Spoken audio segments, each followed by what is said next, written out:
કેમ છો મિત્રો? સ્વાગત છે તમારું ફરીથી નવા વિડીયોમાં. તો આજના વિડીયોમાં આપણે જોઈશું સી લેંગ્વેજનું બેઝિક સ્ટ્રક્ચર અને એને આપણે સમજીશું.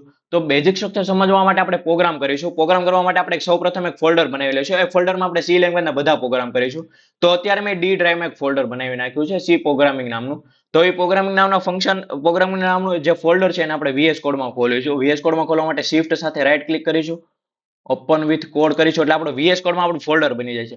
જો તમે આપણે VS કોડ ઇન્સ્ટોલ કર્યું ત્યારે તમે બધા ચેકબોક્સ ક્લિક નહીં કર્યા હોય તો તમારે અત્યારે આ ઓપ્શન નહીં આવે. તો તમારે ઓપ્શન કરવા માટે સિમ્પલી તમારે એક વખત VS કોડને અનઇન્સ્ટોલ કરીને ઇન્સ્ટોલ કરશો એટલે તમારે પછી ફરી વખત ચેકબોક્સ ક્લિક કરશો એટલે તમારે ઓપ્શન આવી જશે. એ ઓપ્શન ન આવે તો તમારે ફાઇલ મેનુમાં જઈને ઓપન ફોલ્ડર કરીને તમારે ઓપન ફોલ્ડર કરી લેવાનું છે, ફોલ્ડરને ઓપન કરી લેવાનું છે. હવે અત્યારે VS કોડનું બેઝિક સ્ટ્રક્ચર છે. બેઝિક સ્ટ્રક્ચર છે. હવે તમારે એક એક્સટેન્શન ડાઉનલોડ કરવાનું છે. એક્સટેન્શન મતલબ હું તમને આગળ સમજાવું. અત્યારે તમારે સી અને સી પ્લસ પ્લસ નામનું એક એક્સટેન્શન છે એને સિમ્પલી તમારે ડાઉનલોડ કરી લેવાનું છે. ડાઉનલોડ કરીને ઓટોમેટિક તમારે અનેબલ થઈ જાય છે. તમારે સિમ્પલી કાંઈ નથી કરવાનું. પછી તમારે એક્સપ્લોરર નામના બટનમાં આવી જવાનું છે. હવે આપણે એક પ્રોગ્રામ કરીશું, ક્રિએટ કરીશું. પહેલા સૌપ્રથમ આપણે એક પ્રોગ્રામ લખીશું, પછી આપણે એને એક વન બાય વન સમજવાનો પ્રયત્ન કરીશું. તો આપણે સૌપ્રથમ પહેલો પ્રોગ્રામ કરીશું કે hello.c. થોડુંક ઝૂમ કરી લઈએ. hello.c નામનો એક પ્રોગ્રામ બન્યો. ડોટ સી મતલબ એક સી નામ ડોટ સી એક એક્સટેન્શન છે. એટલે કોમ્પ્યુટરને ખબર પડશે કે આ સી લેંગ્વેજનો એક પ્રોગ્રામ છે. કમ્પાઇલરને ખબર પડશે કે સી લેંગ્વેજનો એક પ્રોગ્રામ છે. હવે આપણે પહેલો પ્રોગ્રામ લખીએ કે ભાઈ હેશ ઇન્ક્લુડ. હવે આપણે જોઈએ કે આપણે એક્સટેન્શન ડાઉનલોડ કર્યું એટલા માટે ડાઉનલોડ કર્યું કે આપણે કોઈ પણ બે શબ્દ લખીએ એટલે આખું એક પ્રોમ્પ્ટ આવી જશે, કીવર્ડ આવી જશે. સિમ્પલી તમે એન્ટર કરશો ને એટલે ઓટોમેટિક લખાઈ જશે. એટલા માટે આપણે એક્સટેન્શન ડાઉનલોડ કર્યું છે. હવે આપણે લખીએ કે std. જોઈએ std.ioh પણ સાથે સાથે આવી ગયું. એટલે આપણે એને સિમ્પલી પ્રિન્ટ એન્ટર કરીશું એટલે ઓટોમેટિક લખાઈ જાય છે. આપણે આખું લખવાની જરૂર નથી. એટલા માટે આપણે એક્સટેન્શન ડાઉનલોડ કર્યું. આગળ જોઈએ ઇન્ટીજર મેઇન. હું તમને સમજાવું છું. અત્યારે આપણે પ્રોગ્રામ લખી લઈએ, પછી આપણે એને એક બાય એક સમજવાનો પ્રયત્ન કરીએ. printf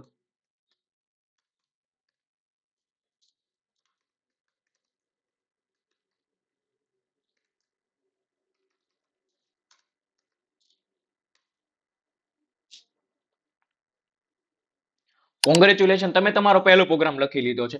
હવે આપણે એને સમજવાનો પ્રયત્ન કરીએ. તો સૌપ્રથમ સમજીએ કે ભાઈ ઇન્ટીજર મેઇન શું છે, std.ioh શું છે, printf શું છે, એ શું છે. તમારા મનમાં પ્રશ્ન છે તો આપણે એને એક બાય એક આપણે સમજીએ કે હેશ ઇન્ક્લુડ std.ioh શું છે. તો કે standard input output header file છે. શું છે? Standard input output header file છે. શું છે? Standard input output header file છે. મતલબમાં કે standard input output header file છે. મતલબમાં કે printf છે, scanf છે, એ તમારા બધા ઇનબિલ્ટ ફંક્શન છે ને એ હેડર ફાઇલમાં છે. એક સી લેંગ્વેજની લાઇબ્રેરી છે, એ સી લેંગ્વેજ પ્રોવાઈડ કરે છે. એની અંદર printf છે, scanf છે, એ અલગ અલગ ફંક્શન છે ને આપણને પ્રોવાઈડ કરે છે. હવે આગળ જોઈએ તો કે ભાઈ ઇન્ટીજર મેન શું છે. તો ઇન્ટીજર મેન એ છે કે એક ફંક્શન છે. આપણે આગળના ચેપ્ટરમાં જોઈશું, ફંક્શનમાં આપણે એને ડીપમાં સમજીશું કે તમારો સી લેંગ્વેજનો કોઈ પણ પ્રોગ્રામ હોય ને મેઇન ફંક્શનથી ન સ્ટાર્ટ થાય. હંમેશા તમારો મેઇન ફંક્શનથી ન સ્ટાર્ટ થાય અને રિટર્ન 0 થી તમારો પ્રોગ્રામ પૂરો થાય. એટલે કમ્પાઇલરને ખબર પડે કે રિટર્ન 0 એટલે તમારો પ્રોગ્રામ સક્સેસફુલી કમ્પાઇલ થઈ ગયો છે. હવે તમારા મનમાં પ્રશ્ન છે કે આ printf શું છે, આ હેલો વર્લ્ડ શું છે. printf એક ઇનબિલ્ટ ફંક્શન છે. જે સ્ટાન્ડર્ડ ઇનપુટ આઉટપુટ નામની હેડર ફાઇલ છે ને એની અંદર ઇનબિલ્ટ ફંક્શન છે. એને તમે યુઝ કરી શકો. એની અંદર તમે ડબલ કોટમાં કોઈ પણ વસ્તુ લખો ને એ તમારી સેમ ઇઝી પ્રિન્ટ થઈ જાય, તમારા આઉટપુટમાં પ્રિન્ટ થઈ જાય. તો તમારા આઉટપુટ તો જોવું જ. આઉટપુટ જોવા માટે આપણે શું કરીશું કે આઉટપુટ જોવા માટે સિમ્પલી આપણે ટર્મિનલ ઉપર ક્લિક કરીશું. જેવું આપણે ટર્મિનલ ઉપર ક્લિક કરીએ ને એટલે ન્યૂ ટર્મિનલ આવશે. હવે ન્યૂ ટર્મિનલ આવી ગયું. હવે ન્યૂ ટર્મિનલ આવ્યું. હવે આપણે એને પ્રોગ્રામને કમ્પાઇલ, સૌપ્રથમ તો આપણે કમ્પાઇલ કરવો પડશે. કમ્પાઇલ કરવા માટે આપણે કમ્પાઇલર ડાઉનલોડ કર્યું હતું. જીસીસી નામનું કમ્પાઇલર ડાઉનલોડ કર્યું હતું. હવે કમ્પાઇલરનો આપણે અહીંયા ઉપયોગ કરીશું. તો કમ્પાઇલ કરવા માટે આપણે પ્રોગ્રામને સૌપ્રથમ કમ્પાઇલ કરીશું અને ત્યારબાદ જ રન કરીશું. ડાયરેક્ટ આપણે રન નહીં કરીએ. આગળના વિડીયોમાં હું તમને દેખાડીશ કે તમારે દર વખતે આ ન કરવું પડે. એના માટે આપણે એક્સટેન્શન ડાઉનલોડ કરીશું. સિમ્પલી તમે એક્સટેન્શન ક્લિક ઉપર કરશો, રન ઉપર ક્લિક કરશો એટલે તમારો પ્રોગ્રામ ડાયરેક્ટ રન થઈ જશે. અત્યારે આપણે પહેલો પ્રોગ્રામ છે એટલે આપણે એને જીસીસી કમ્પાઇલરથી આપણે એને કમ્પાઇલ કરી અને રન કરવાનો પ્રયત્ન કરીએ. તો કમ્પાઇલ કરવા માટે સૌપ્રથમ આપણે શું કરીશું? જીસીસી અને આપણા પ્રોગ્રામનું જે પણ નામ હોય, તમે જે પણ આપ્યું હોય એ પ્રોગ્રામનું આપણે નામ લખીશું. .c કરીશું. હવે .c આપણે એક્સટેન્શન છે. હવે અત્યારે તમે જુઓ કે hello.c નામની એક જ ફાઇલ છે. હવે આપણે જેવું એન્ટર પ્રેસ કરીશું ને એટલે exe નામની એક ફાઇલ બની જાય છે. એ exe નામની ફાઇલનું શું કામ છે? તો કે કમ્પાઇલર છે. કમ્પાઇલર મતલબ કમ્પાઇલ થયેલી ફાઇલ છે. જે આપણે પ્રોગ્રામ લખ્યો ને એને સિમ્પલી કમ્પાઇલ કરેલી છે. exe માં કમ્પાઇલ કરેલી છે.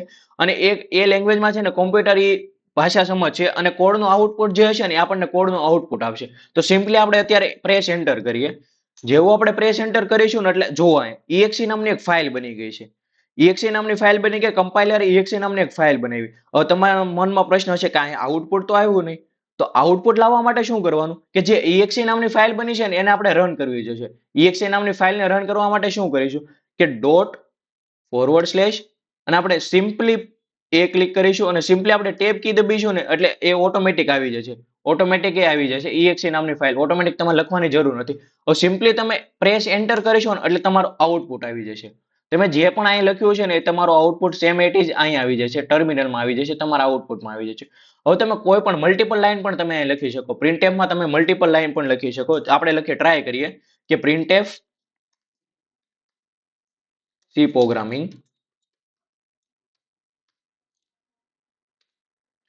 હવે આપણે એને એક વખત ફરી વખત કમ્પાઇલ કરીશું. કમ્પાઇલ કરવા માટે મેં તમને કીધું એમ જીસીસી આપણા પ્રોગ્રામનું નામ જે પણ હોય તે પ્રોગ્રામનું નામ પ્રેસ એન્ટર કરીશું. હવે બીજી વખત તમારે exe ફાઇલ નહીં બને. એકના એક પ્રોગ્રામને તમે બીજી વખત કમ્પાઇલ કરશો, 3 વખત કરશો, એકને એક વખત તમારી ફાઇલ નહીં બન્યા કરે. એક વખત તમારી ફાઇલ બની ગઈ પછી એને છે ને અપડેટ કર્યા કરશે. હવે તમે જીસીસી કમ્પાઇલરથી એને કમ્પાઇલ તો કરી લીધો. હવે આપણે એને રન કરીશું. રન કરવા માટે જે આપણે exe ફાઇલ હતી એને રન કરીશું. જેવો તમે પ્રેસ એન્ટર કરીશું એટલે તમે જે પણ લખ્યું છે કે હેલો વર્લ્ડ અને સી પ્રોગ્રામિંગ તમે જે લખ્યું છે તે આવી જશે. તો આપણે જોઈએ કે હેલો વર્લ્ડ આવી ગયું અને પછી એના પછી સી પ્રોગ્રામિંગ આવી ગયું. તો તમે તમારો પહેલો પ્રોગ્રામ કરી લીધો. પહેલા પ્રોગ્રામમાં આપણે બધું સમજ્યું, સિન્ટેક્સ સમજી. હવે આગળના વિડીયોમાં આપણે જોઈશું કે વેરિયેબલ શું છે, કોન્સ્ટન્ટ શું છે, કીવર્ડ શું છે, એનો ઉપયોગ શું શું થાય છે તે આપણે આગળના વિડીયોમાં જોઈશું. તો આજના માટે આટલું જ. હવે ફરીથી મળીશું આપણે નવા વિડીયોમાં. તો મળીએ ફરીથી નવા વિડીયોમાં. Thank you.